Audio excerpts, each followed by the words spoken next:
Okay, in the matter of People versus Eric Martin. Mr. Martin, can you hear us? Yes, can I get the case number of the so-called case that never was given a copy of the ticket by the police officer, which he should have in violation of my due process right. 241388 SM. 241, what else? 38 SM. 38 1388 SM. 24138 SM. Right? Yeah, 2 weeks. Okay. All right, thank you.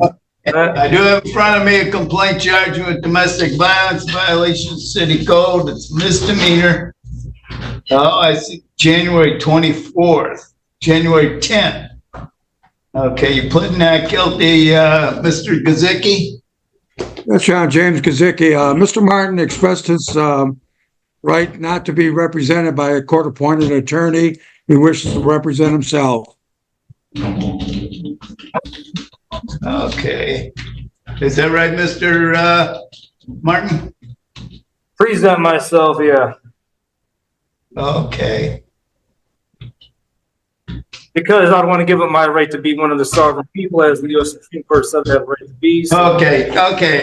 I'm going to let you do that. I don't care why. Have you talked to the prosecutor? No, I have not. I want you to get the prosecutor and have her talk to. Hey guys, welcome back to the channel. Today, we're diving into 5 courtroom hearings that perfectly show how logic collapses when a sovereign citizen walks into court. Our lead character, Eric Martin, calls himself a living man and claims the law doesn't apply to him. He's collected traffic tickets across Michigan and recently added a domestic violence charge to his record.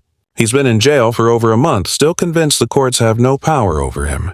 This video takes you through his chaotic appearances and delusional arguments. From bold claims to bizarre legal theories, you'll see it all unfold. So, buckle up. This one's going to be wild. Versus Eric Martin. Okay, thank you. Mr. Martin, can you hear us? Yes, I hear you. Okay, Mr. Prosecutor, want to put your appearance on record? Hey, good morning, Your Honor. Or good afternoon, Your Honor. Omar Shah on behalf of the people, PA 6332. Okay. You've had an opportunity to talk to Mr. Martin? That is correct, Judge. Been able to resolve this matter? Judge, there is no resolution on this matter. I had an opportunity to speak with the defendant in this case. He wishes to have a jury trial or a bench trial. He just doesn't know which one he wants. Okay, Mr. Martin, which one do you want? I'm going to set this over for a trial. You want a jury or the judge to hear it? Well, I don't really want to answer that question. I don't want to be fraudulently presumed I'm consenting to any of these proceedings. You know, I'm not consenting to have my right against slavery violated by consenting to any proceedings. So that's why I kind of want to answer that question. But before I get to, as I notified the prosecutor, he should have dismissed the case due to lack of evidence. But I had one more thing I wanted to point out to the prosecutor. I forgot to mention to him. I want to mention to him now, and that is I want the police officer, Bardaway, who illegally arrested me. I want him charged for the legal arrest, which is assault and battery. And also Judge Shackelford, who did not give me a personal bond. The first hearing opens and Martin wastes no time causing confusion. Instead of answering simple questions, he demands the case number, claiming he never received a copy of the ticket. He accuses the officer of violating his due process, ignoring that the hearing hasn't even begun. The judge explains his domestic violence charge, but Martin's only focus is asserting his sovereign status. He rejects any court-appointed attorney, calling them agents of corruption. His words sound like courtroom rebellion mixed with conspiracy slogans. The room falls silent as everyone watches him unravel his own defense. It's just the beginning, but the absurdity is already in full swing. I want arrested too for violating my right against kidnapping and allowing this unlawful incarceration of me, which I have a right to do. And if they refuse to do it, I'm also going to move for dismissal on the case because it's violating my right against equal protection, because I have the right to have charges brought against people who have committed crimes against me also. Okay, based on that, I'm going to indicate that you want a jury trial. I'll set this matter over. I'll have the assignment clerk set a date. She'll send you a notification of the date for the jury trial. In the meantime, I'm going to continue your bond until that day. You go with the sheriff, he'll take care of you today. Hold on, objection. I have a motion to make that I have a right to a personal bond. You file that motion in writing, and I'll take a look at it. I already did file with the.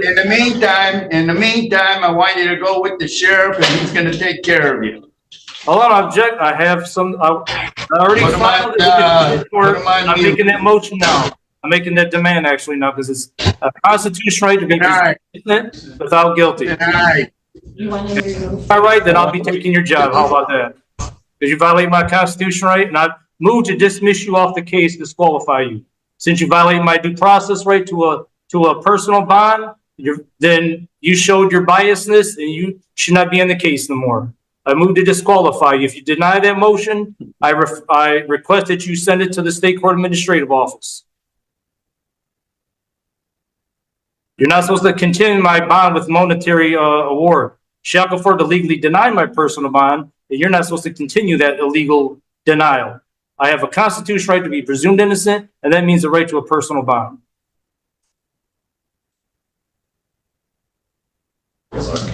Article 3, Section 1, judges that violate the Constitution cannot hold office. So don't grant that motion if you want to, that demand.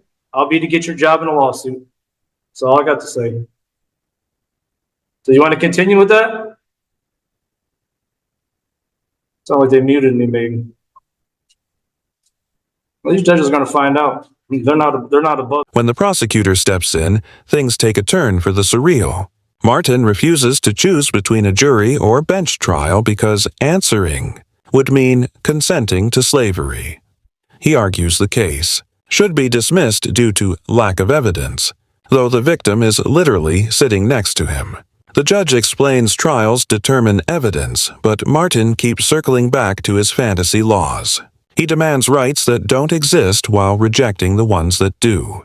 His confidence grows as his credibility collapses. Every line he says becomes its own contradiction.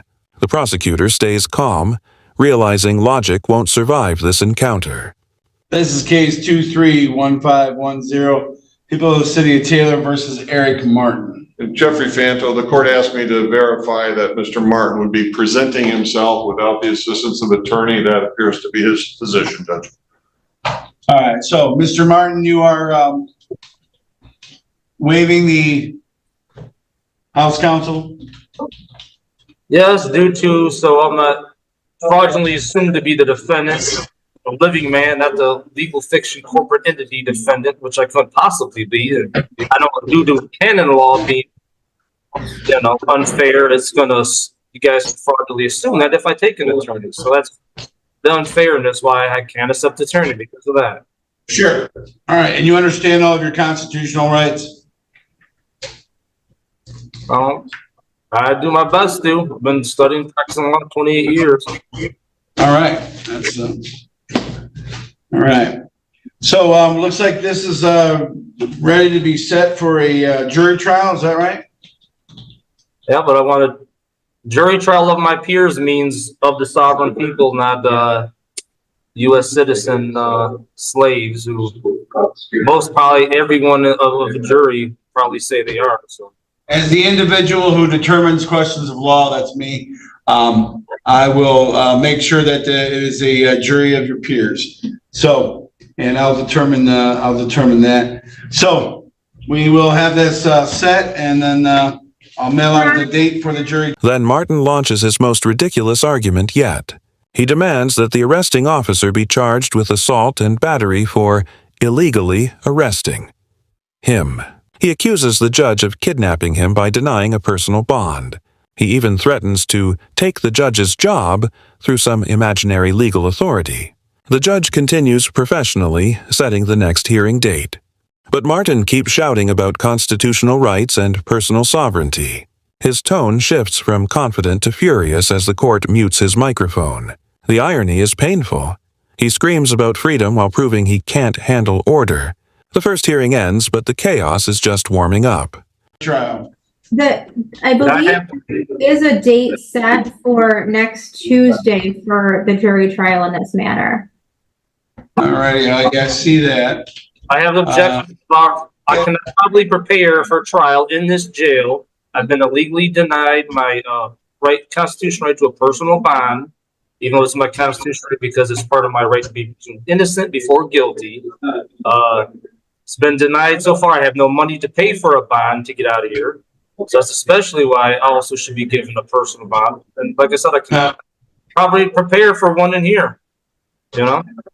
So you're in there for a different matter, because I set your bond at $100 personal before on this matter. So it's whatever's keeping you in jail isn't this case. So we'll see. I understand though that you do need to prepare for trial. I get that part. So we'll go ahead and adjourn the jury trial. When is your out date? With whatever you're doing there? There is no out date. That's the thing. It's So is this about the moped case? Yeah, this is driving while your license is suspended. I wasn't sure, right? They got me legally confined right now in the domestic violence. No evidence at all. She lied, made a statement, so now hold on, Mr. Martin, hold on. Even though this is a different court and that's not my case, you have the right to remain silent. Anything you say can be used against you. I just want to advise you of your Fifth Amendment right again. So I suggest not bringing up the other case. This case here is on the moped and the driving on a suspended license, or revoked license. Okay. So what I'm saying is you need time to prepare on that one. I don't know what the situation or status is of the domestic violence case, but you said that you're on bond. You haven't posted your bond on that case. Is that what you're saying? Well, I'm not even sure. I think the judge said a monetary bond. I wasn't sure because she unprofessionally drew the thing away from, the, you want to call it this, the remote Zoom thing away from the door before I could read the hearer. But it's not like she told the police officer $2,000, but I'm not even sure. I got no money to pay a bond, no way. Next up, the City of Taylor versus Eric Martin case begins, and it's déjà vu with a twist. Martin once again refuses an attorney, saying lawyers represent corporate entities, not living men. He proudly announces he's been studying constitutional law for 28 years, though he fails to apply even basic logic. When asked if he wants a jury trial, he demands a jury of sovereign people, not U.S. citizen slaves. The judge patiently explains that juries are made up of citizens, his peers, not fellow conspirators. But Martin dismisses reality as bias and fraud. His arrogance meets patience, and patience barely wins. The courtroom endures yet another marathon of nonsense. What your bond was and why it was that amount. The screen was only pulled away after your bond was set, and only when you wouldn't stop running your glue eater. I am allowed. I don't have nowhere else to live. That's my house. I'm allowed there. You ordered that is illegal. That violates my due process. All right. He has a $2,000 cash bond with a GPS tether. Yes, and he's not to return. Personal bond. He's not to appear at 9. Innocent without guilty. He cannot come to 9074 Clifford or be in contact with Crystal Martin. So, right, because they illegally deny my personal bond, this is why I'm still in here. So, but yeah. So, all right. So what I'll do is, I don't know when that case is next. The next day, is that it's a state case? Ms. Van Reno, you don't have that case, right? I don't know. So it must be a state. All right, and so it must be a state case, which means it's on a Monday. So that's probably going to be resolved within a month. So let me go ahead and set this for jury trial. No, there will be no need to set it for a settlement conference before that. But let's get it. I won't touch up. I was going to object before you guys don't give me a chance to talk. I object to it should be. I moved that to be stayed. This moped case till I get out of prison. Till I get out of jail here. I can prepare myself. I can't probably prepare myself. Right, that's right. Listen to my legal authorities to argue nothing. It's being set for a jury trial. Okay, so when is that one? Okay. All right, so I'm gonna set it for a jury trial, but if you're still in jail at that time, then I'll just adjourn it again so that you can compare. I'm not worried about that. So, I mean, but I can't do anything about your other case is what I'm saying. So I'm looking at, as far as the date right now, I just want to put a date on the books so that we know that you have an idea. I mean, if you get out tomorrow, then you'll know and then what your date is. So I'm looking at, let's see. And I don't have the availability to check with my clerk because my criminal clerk is out this week. Your Honor, we do So have other, Go ahead. I'm sorry, Judge. We do have other jury trials scheduled on your docket on July 9th. I don't know if that's too soon. That's probably going to be, it's only a couple weeks away. So I don't know what his situation is. And even if he gets out in a week, that only gives him a little bit of time. I want to make sure he has at least a couple weeks to, I mean, it's a driving on a restricted license. So it's not exactly a whole lot of prep time for that. It's not a homicide case. Martin now complains he can't prepare for trial while in jail, claiming his detention is illegal. He demands a personal bond, saying it's his constitutional right. The judge explains he already has one on this case, but Martin insists his sovereign rights are under attack. He calls his confinement a kidnapping by the system, and says the court has no jurisdiction over the living man. His tone grows desperate as he repeats the same phrases with growing frustration. Everyone in the courtroom knows he's his own worst enemy. The judge remains calm while Martin talks himself deeper into trouble. It's courtroom patience versus sovereign delusion, round 2. Because I'm trying to pick a date that's outside of probably where I'm already scheduling stuff at, because I don't have my criminal clerk here to kind of check and see like where I'm at with things. So we're going to set this for August 13th. Thank you, Your Honor. And I know that we'll set that at 8:30 in the morning, August 13th. All right. Mr. Martin, let the deputy know that you're all set, and we'll be mailing out the notice to you, sir. Thank you, Your Honor. All the best to you and your staff. Say again? That's something I want to say to, okay, with the prosecutors here. Dealing with this other case that I'm here for now, I request that. Not the same prosecutor. Not the same prosecutor. That's the same prosecutor. They're Taylor prosecutor. Your other case, are you talking about your other case? Your other case is a state case. So that's a Wayne County Prosecutor's Office. No, sir. Not the city attorney. I'm talking about the case I'm in here now. I want them to notify the prosecutor that I want charges filed on Crystal Martin for bringing these falsified charges against me now. And also for assault and battery that I have on video camera for. Just so, you know what I mean? And she keeps bringing this. Again, that's the other prosecutor. That's a different prosecutor's office, sir. Because it's my equal protection right to bring charges too. They want to bring charges against me, but they don't have no evidence, and I do. And I should be suffering here in jail as a lack of evidence as a result of my and the unequal protection clause. And that's on your other case, sir. So, But it's still a right though. It's still my right to tell the prosecutors this and have them act on it.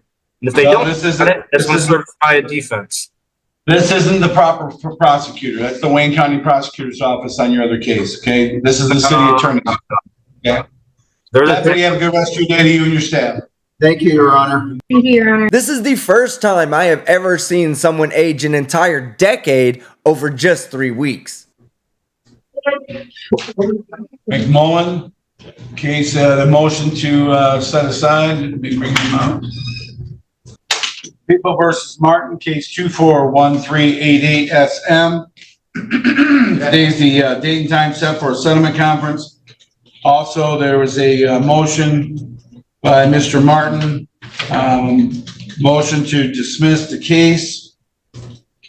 Court has read through the motion. There was no accompanying brief in support. Well,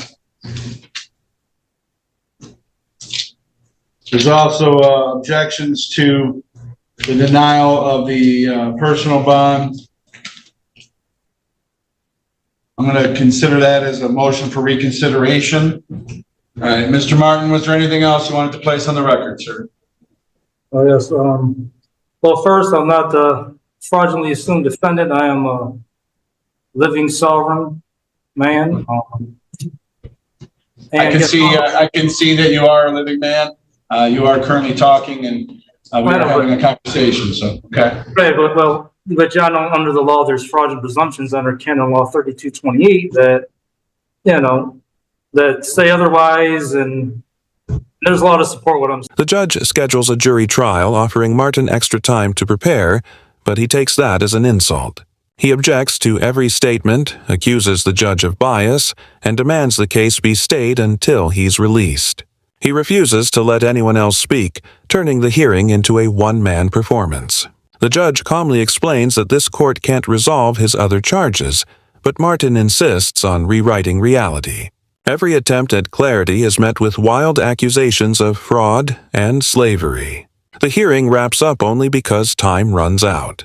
It's like arguing with a dictionary written by paranoia.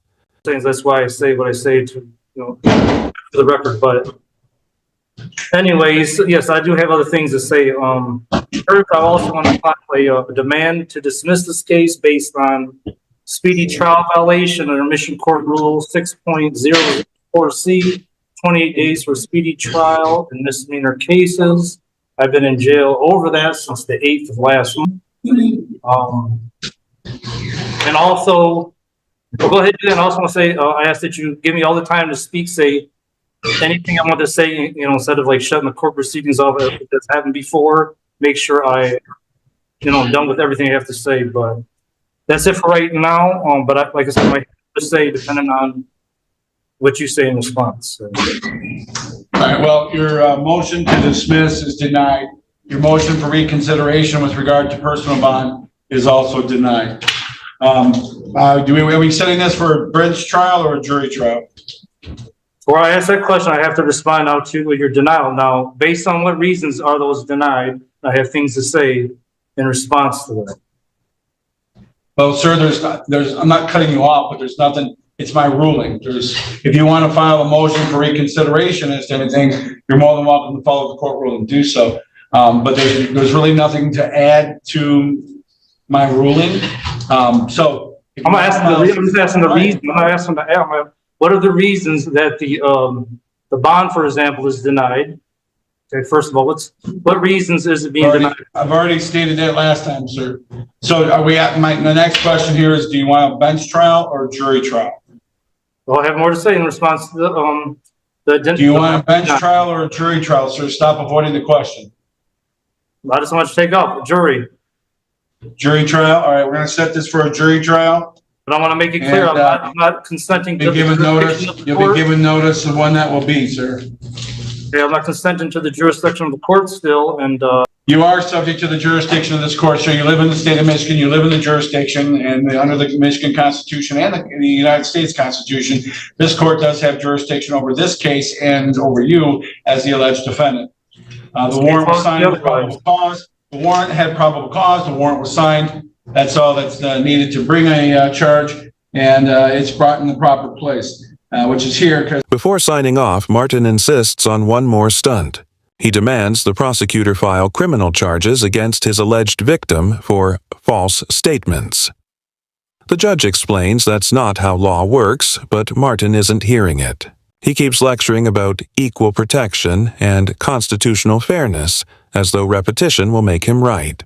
His face grows tense as the judge maintains total calm. The prosecutor looks like he's mentally drafting resignation papers. Eventually, the court ends the call, ending round 2 of Martin versus reality. No contempt order, no punishment, just another lesson in judicial restraint. You live in Taylor, and this is Taylor, so this is where the case would be.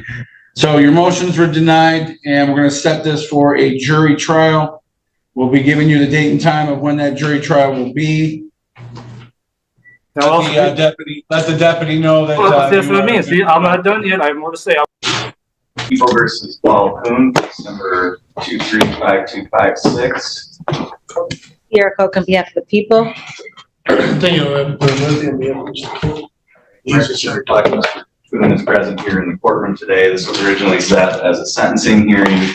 Mr. Kuhn, I got a report from the probation department indicating that you declined to participate in the investigation process. Up here. Greetings, Your Honor.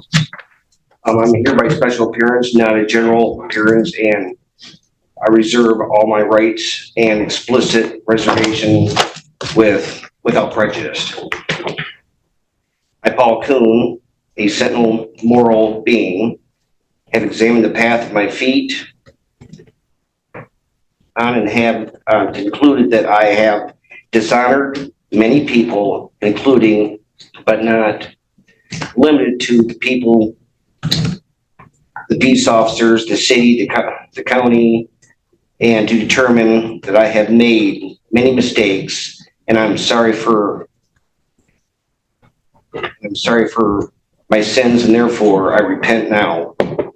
I have become aware of other sins I may have committed, and I'll repent immediately. To my attorney, it has come to my attention that you have never informed me of my choice of law, and to make matters worse, you chose an inferior form to have me tried under. You are either incompetent or collusion with the prosecutor. Either way, you have provided me with an ineffective assistance of counsel, which has caused me great harm. You were fired. Okay. Do you intend to hire another attorney? Are you appointed? I was appointed. How are you going to proceed in terms of counsel, Mr. Kuhn? Well, I'm gonna do it myself. Okay. All right. You understand that you have the right to have an attorney? I do. And you understand that if you can't afford an attorney, you have the right to have one appointed for you at public expense, and in fact, that's... Weeks later, Eric Martin returns looking tired, older, and twice as angry. He starts by claiming he's not the fraudulent defendant, but the living sovereign man. The judge dryly replies, "I can see you're a living man," instantly setting the tone. Martin launches into another lecture about fraud, presumption, and fictional laws. He claims his right to a speedy trial was violated because he's been jailed too long. The judge listens politely, but it's déjà vu all over again. Martin continues making legal claims that contradict themselves within seconds. It's less of a hearing and more of a self-sabotaging performance. That's what we've been operating under up till now. I have got legal counsel, but anyways, I'll accept whatever you have. Okay, so you understand that you do have the right to have an appointed attorney if you can't afford one? I had him, and he has done me no good from the beginning. So, Yep. At this point, I'll just I'll take whatever you got to give me. I'm just asking whether you understand that you have that right. Yes. And in spite of that, you're asking the court to allow you to represent yourself today? Yes. Okay. Have you ever represented yourself in court before? Sir, I'm here as a special appearance only, and that's... Yeah, that doesn't have any legal significance to me at all. I understand. My question is whether you've ever represented yourself in court before. No. Okay. Do you have any legal training or education?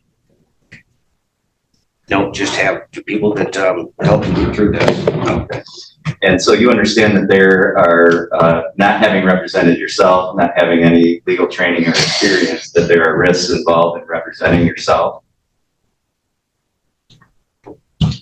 Yes, sir. And that there are matters of procedure and substantive law that you may not be aware of, and therefore there may be arguments that you could raise in your own defense that might give you an improved outcome in your case, and that without that legal training and experience, you may not know what those are, and you may have a worse outcome than if you had an attorney. I'll take what is given to me. In spite of those risks, is it still your wish to represent yourself? I'll take what is given to me. That's not the answer to my question. My question is, do you still want to represent yourself knowing those risks? Sir, I just,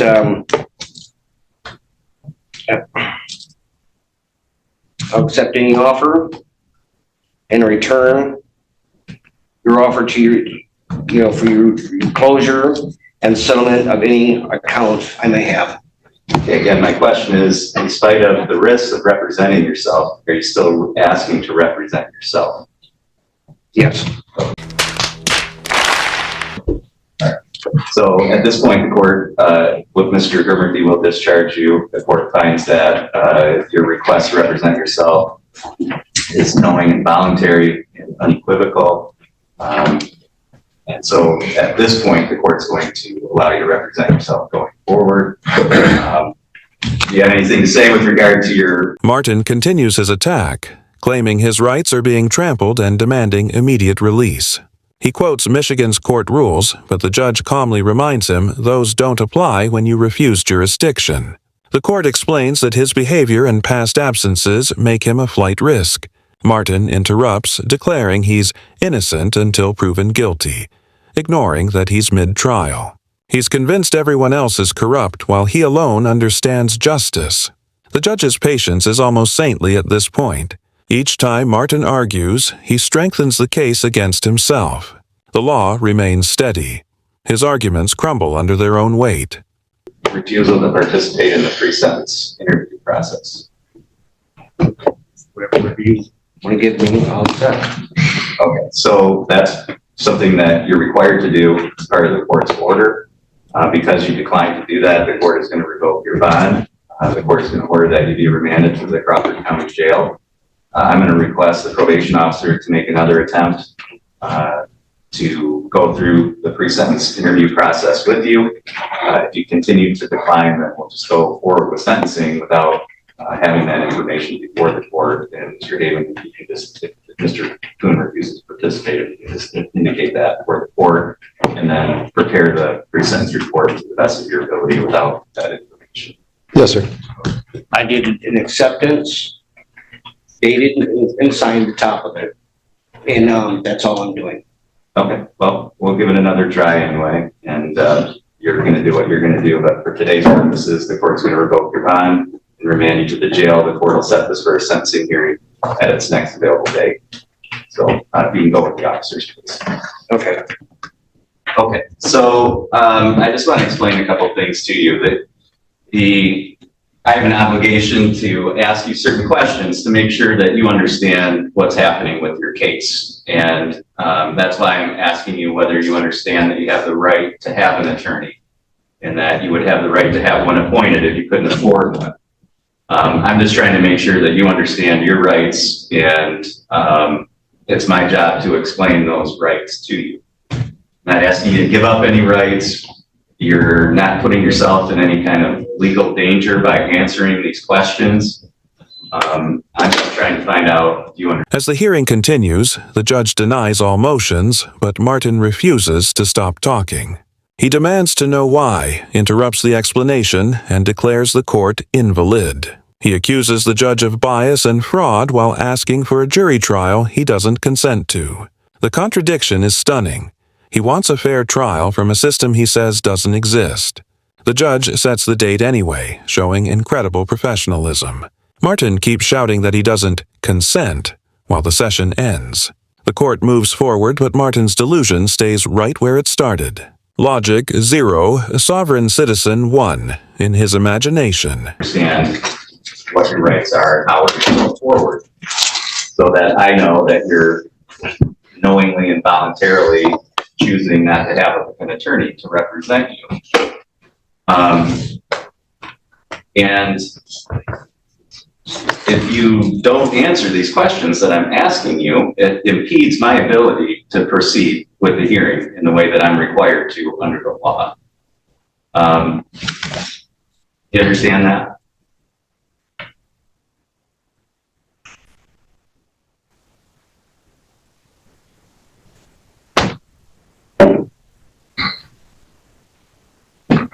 How to answer that? All I know is I was told, when I've read and stuff, that I'm here in special appearance. What do you think that means? I'm not contracting. if there's no corpus electi, how could there be a crime? Okay. Do you know what that even means? There's no injured party. What you're saying? If there's no injured party, where's the crime? Okay, well, first of all, a jury found you guilty, right? In that, well, see, I'm And stepping they into found you something. guilty of assaulting stepping and into something resisting or here. obstructing 2 police officers. Right, that's what happened. I'm here on special appearance. Okay. If you continue to refuse to answer my very simple questions just about whether you understand what's happening, and if you continue to just give me that answer, which doesn't make any sense and doesn't. Now the spotlight shifts to another sovereign citizen, Paul, and his entrance is unforgettable. He begins his sentencing hearing by repenting for his sins against the city, the county, and the police. The judge quickly reminds him that this is a courtroom, not a church. Paul then fires his court-appointed lawyer, calling him incompetent and part of the system. He declares he'll represent himself under divine authority. The judge warns him about the risks, but Paul insists he's guided by truth. The courtroom watches another crash in slow motion. He's not defending himself, he's digging his own grave. Have any legal effect, no matter what you've read or what other people have told you,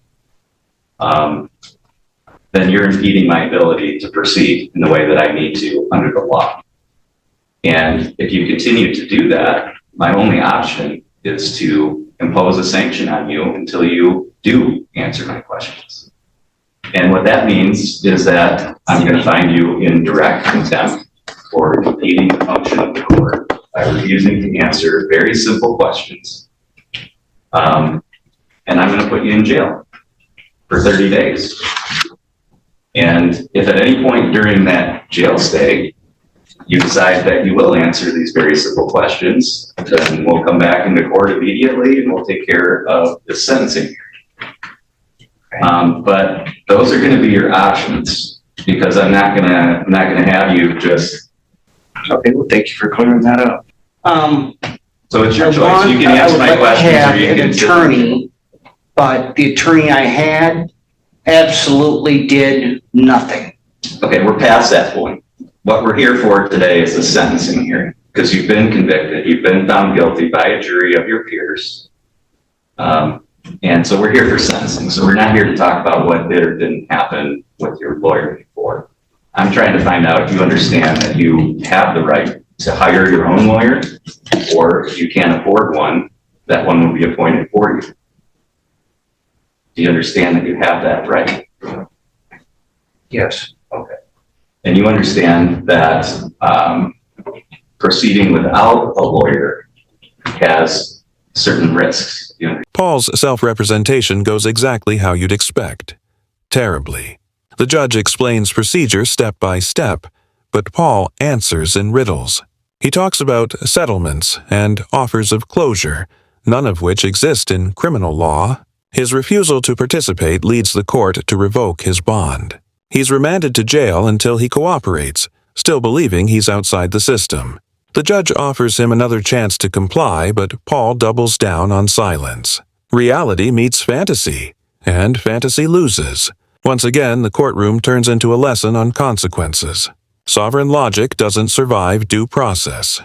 Understand that? But I obviously can't afford an attorney. Okay. And the one I had, again, didn't do a dang thing, because the ticket should have never been split. Okay. Do you want to That was my request? argument to begin with. Do you want to request a different attorney to be appointed? Actually, yes. You did. Okay. All right. So you did previously qualify, so I find that you continue to qualify for court-appointed attorney. The court is going to appoint one for you, and we'll reset this hearing for my next available date. Okay. Am I going back to jail, or can I go home? No, you're going back to jail until we can have the hearing. I've already had 3 weeks in jail, sir. And you made that choice by refusing to comply with the pre-sentence process. That was your choice. You're just facing the consequences for your own choice. Days later, Paul returns, still stubborn but visibly drained. The judge re-explains his rights, trying one last time to bring him back to reality. Paul responds with phrases like no corporate status and no injured party, proving he's learned nothing. The judge warns him of contempt, and finally, something clicks. Fear. He reluctantly agrees to accept a new attorney, realizing self-representation isn't freedom, it's failure. The courtroom exudes patience and composure while Paul's arrogance fades. After weeks behind bars, he's finally quiet. His sovereign ideology broke long before the gavel did. Ridiculous to stand and make these statements that don't mean anything to the court. They're giving you really bad advice. And they're not the ones paying for that advice, you are. And I think you need to start listening to a lawyer who actually knows something about the law and not what you read on the internet or what people tell you because they don't know. And you're taking their advice and you're paying the consequence for their bad advice. They're out doing what they want to do. You're the one who's in here in jail. So I would suggest that you start listening to a real lawyer and not what you read on the internet or what people are telling you who really don't know what they're talking about. So that's the way we're going to proceed. We'll appoint an attorney to represent you at the next hearing. And your bond is going to continue to be revoked until that time. What's that? And when will that be? And that wraps up this sovereign saga. Both Eric Martin and Paul thought they could outsmart the courts, but both met the same fate: jail time and humiliation. Their law theories fell apart the moment real judges entered the chat. Through every outburst, the courts remained calm, professional, and in control. It's proof that the law doesn't bend to fantasy or self-proclaimed authority. These hearings are more than entertainment. They're lessons in patience and justice. If you liked this breakdown, hit that like button, subscribe for more courtroom chaos, and stay tuned for what's next. Because justice always wins, even when logic leaves the room.